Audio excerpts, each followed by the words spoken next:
Hoje vamos trazer mais um conteúdo do seu canal Novais História.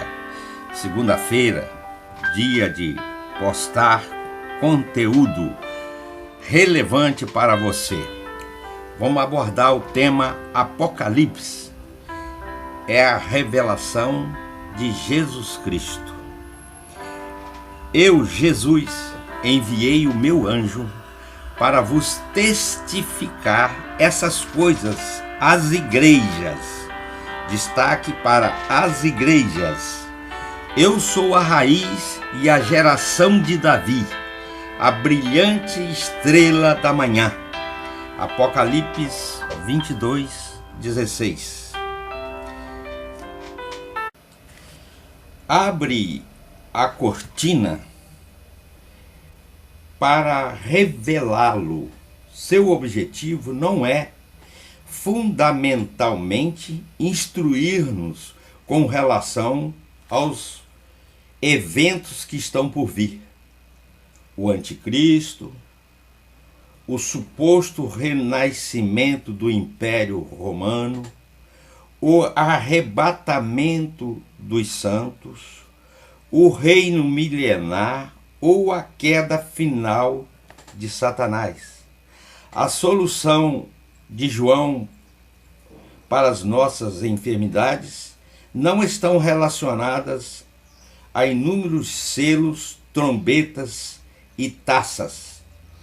Não se destina, na verdade, a satisfazer nossa curiosidade intelectual, mas nossa necessidade espiritual, mediante a revelação do próprio Cristo Jesus em plenitude, para que o conheçamos, pois Cristo é a resposta para todas as nossas dúvidas. Primeiro devemos conhecê-lo bem, e com isso saberemos tudo o que é necessário sobre as coisas que ainda estão para vir.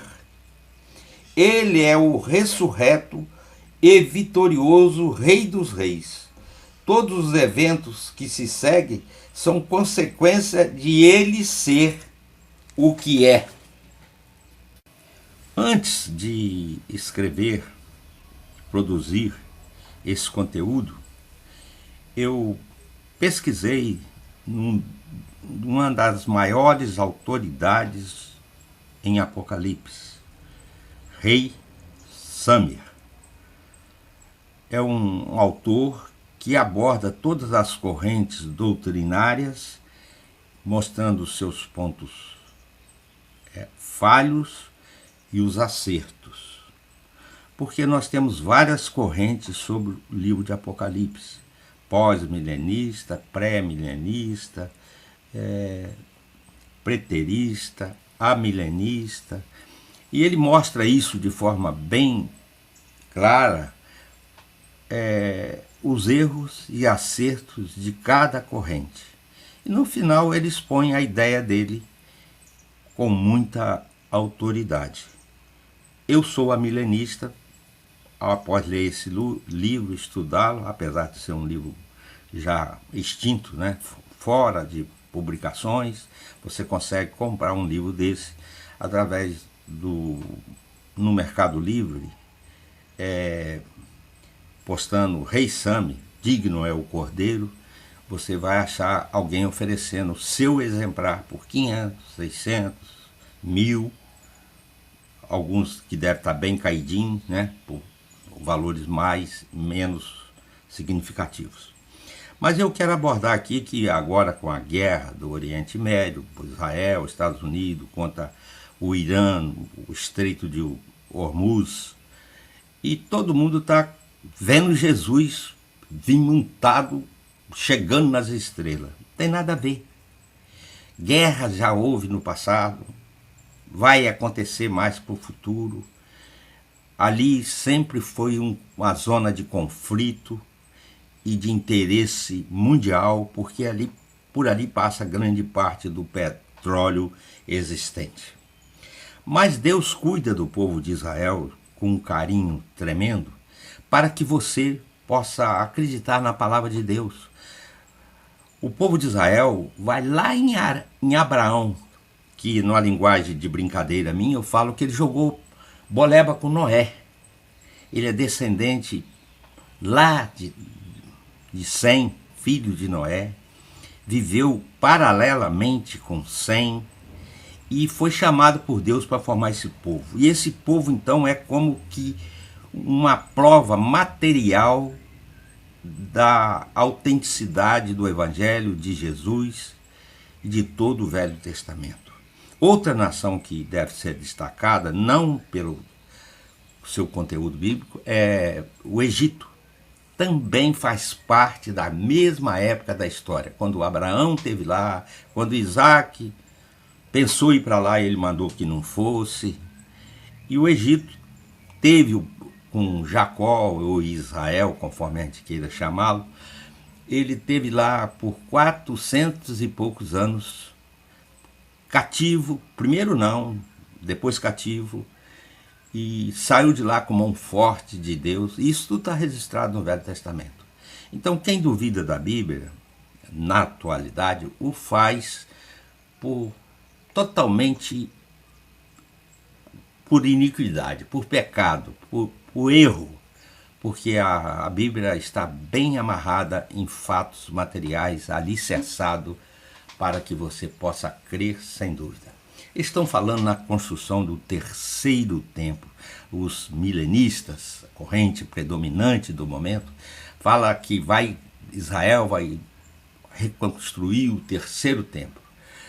Eu, com toda humildade, digo para essas pessoas que assim o defendem, essa tese, pode ser reconstruído o terceiro templo, mas não significará um avanço do cristianismo, significará um retrocesso, porque o templo será cópia do templo de Salomão, do judaísmo. O judaísmo faz oposição ao cristianismo.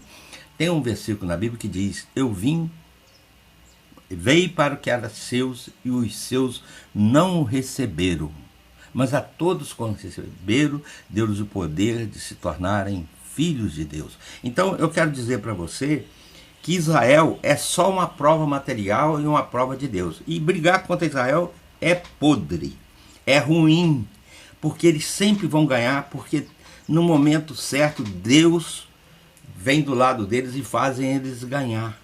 Eu conversando com um irmão outro dia, ele falou assim: não pode matar, Israel mata. Não, o Irã também mata.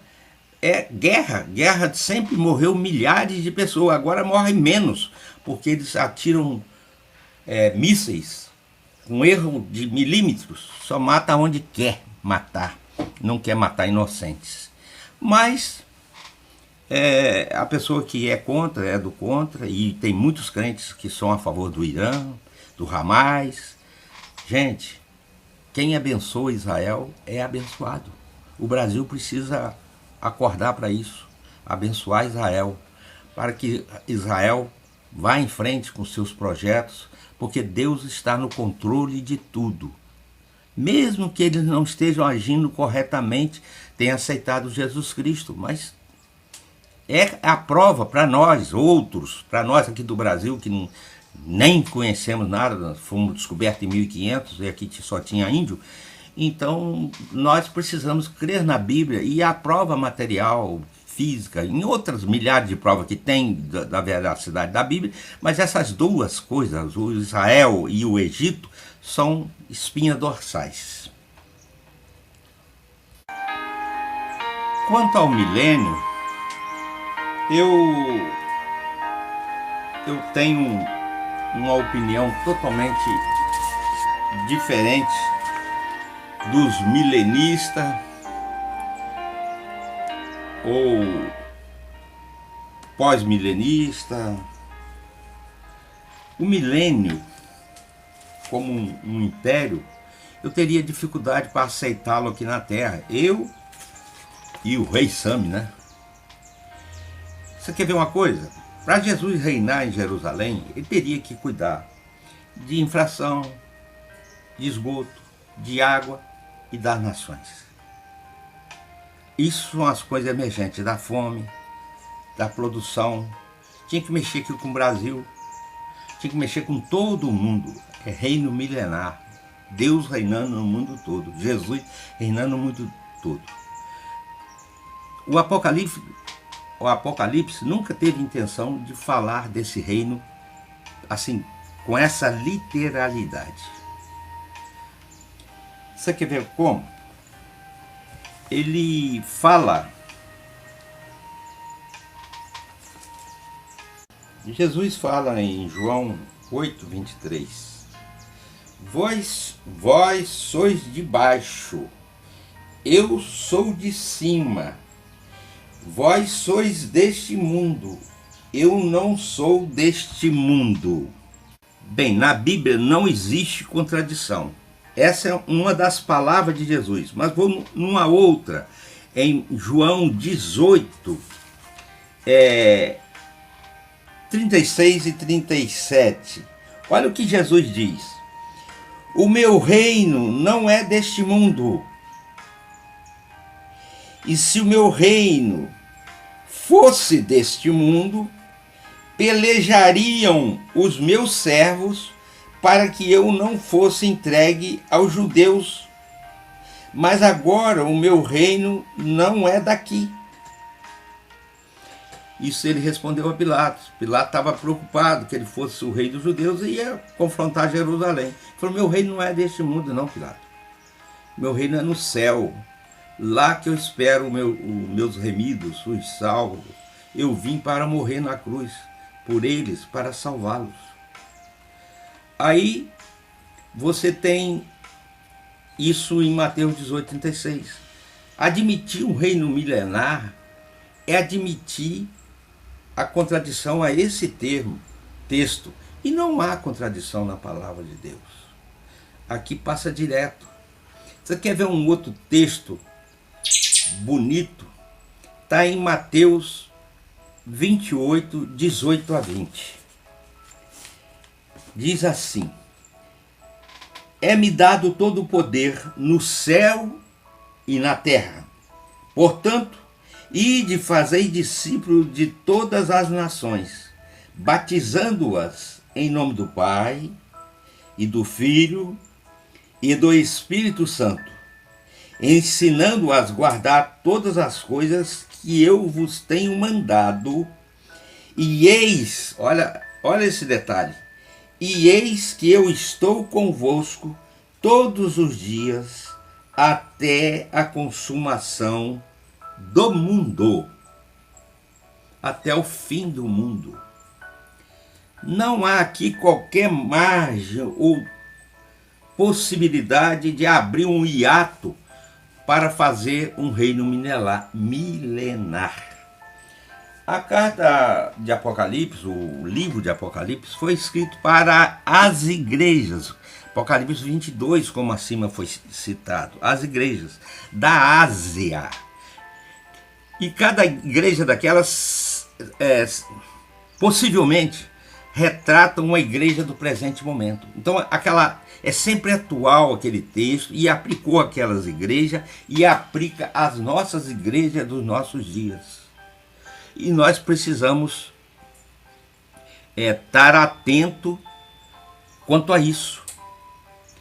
A omissão dos versículos 4, 5 e 6 de Apocalipse, capítulo 20,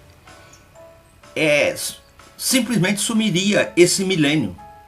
Porque Jesus está reinando conosco, desde aquele dia que ele subiu para o céu.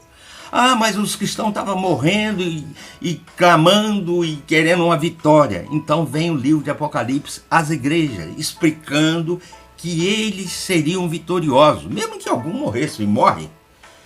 Gente, nós damos muito valor à nossa vida física. Deus não dá esse mesmo valor a essa vida física. Isso aqui é uma oportunidade que temos de aceitar Jesus Cristo como o único suficiente Salvador e irmos para o céu. Isso está programado antes da fundação do mundo. O plano de salvação estava estabelecido. Não há possibilidade de Jesus cuidar dessas coisas aqui da terra, vir reinar ali.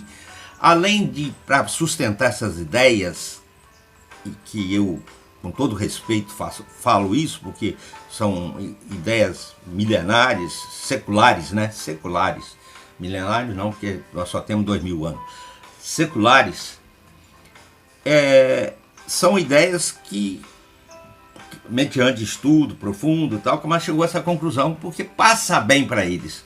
Mas esse Rei Sami, ele disseca isso tudo. Compre esse livro, leia esse livro, não fique apavorado com a vinda de Cristo, fique preocupado com a volta de Cristo, no sentido de vir te buscar. Você está pronto para ir?